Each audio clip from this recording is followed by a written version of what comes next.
When you hear someone talk about AI, what does that mean to you? What images does it conjure up in your head?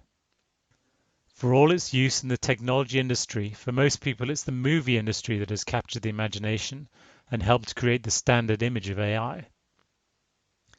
It's no coincidence that the golden era of science fiction began around the time of the great burst of computing and space technology that followed the Second World War, and that in many of those books and films the futuristic visions include non-human technologies whose capabilities far outstretch those of their mortal creators.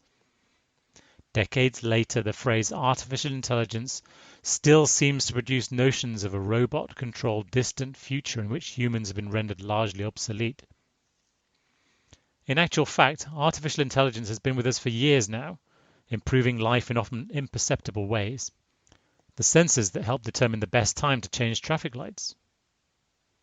Washing machines that automatically adapt to the quantity of clothing. Or our favorite games on our phone that try to shape their behavior to fit when and how we play them.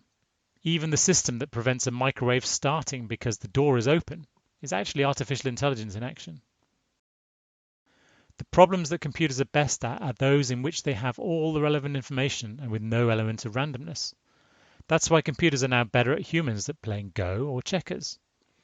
But pitch a computer against a top player in the very human game of poker, and there's only going to be one winner.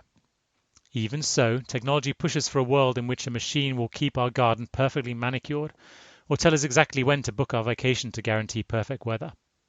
But what a lot of so-called AI pioneers fail to note is that when it comes to the most human parts of our existence, our interactions, our decisions, our interests, we don't actually want the machine to pick which flowers to plant. We just want it to do the manual work for us. Less still do we want a computer to tell us where we will be taking our vacation this year, even if we are looking for a bit of inspiration to help us make a smart and informed choice. In Microfocus, we take the approach that users simply don't want systems that take the decision away from the human, but instead should equip the human with the information to determine the best course of action, using the information that is out there on the web, but we don't have the time to find. This approach to AI is what we call augmented intelligence. Computers aren't here to replace us, just to do the legwork to let us do what we do best.